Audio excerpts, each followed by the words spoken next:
Rupert, let's crack on with some royal news. I mean, I've been talking about this on The Talk in the evenings here on talkTV. Harry's book, is it coming out? Is it not coming out? Is it delayed? What's going on?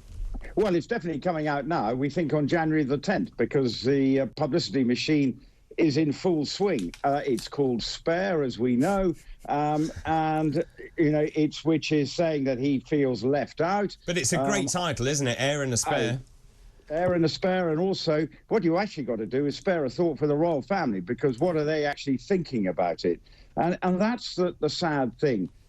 He wants to tell his story, and he says it's his reality of what actually happened throughout his life. And clearly he has been troubled.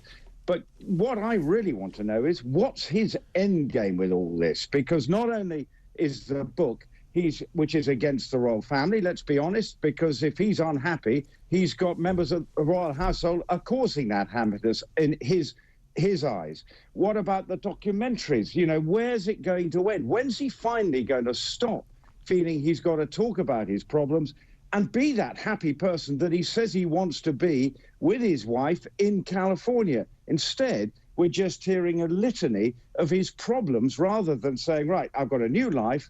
Let me just get on with that and enjoy that side now of my life. But without these big money deals and revealing all, he can't afford his new life, and he's living off his reputation as a royal. I haven't seen you quite so angry for a long time. Well, I have had time to think about it while I've been going around these royal palaces. You know, and actually, this is where I think I find I'm frustrated with it, because the royal family can't answer back. That's also the problem. So it's going to be his version of events. And remember, with everything, there is always two sides of the story. And he may feel the victim. And yes, what he went through as a young man, I think, as a young teenager, was horrendous. And losing your mother in those circumstances, yet all is now being dragged out with the crown. Okay, that's you know, based on the facts. But it's all there for us now to see in the new series of The Crown. And they've been filming his mother's death in Paris. And all this is coming out. And so everything is being brought to the fore. And yet, here he is cashing in on those problems, just like The Crown is. Yeah, I mean, it's a really sad state of affairs, isn't it? Renee, what are your thoughts? I don't know. I do think that he must have tried to push back on this book, because I don't believe any publishing house publishes a book just after Christmas. I think they publish it just before Christmas so that it makes it into the stocking. So I think he is trying to push back, but I think it's just too late. It's too late. It's far too late. Isn't that the problem, Rupert? He's signed the deal. And it comes out the day after Kate Middleton's 41st birthday. Oh, great. So, you know, he signed the deal, and that deal was cast in stone. They've used a highly creditable ghostwriter who's written good books, and, you know, so therefore he's in there. He's hock deep in this now, and he can't back out, whether it be the series, the documentaries. Because before he met Meghan, he was a very much invaluable part of the royal family. What he did for Invictus, what he did for some of the other charities, you can't fault what he did.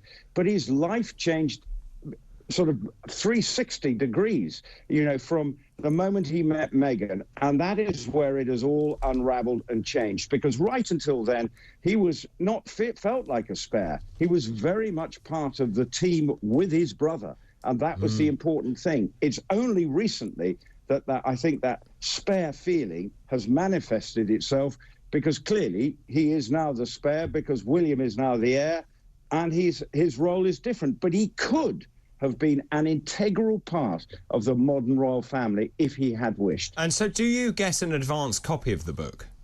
I don't know, but I will be trying to get one. I'm looking forward to reading it over the Christmas period, I manage to get an aunt. I'm sure it'll be...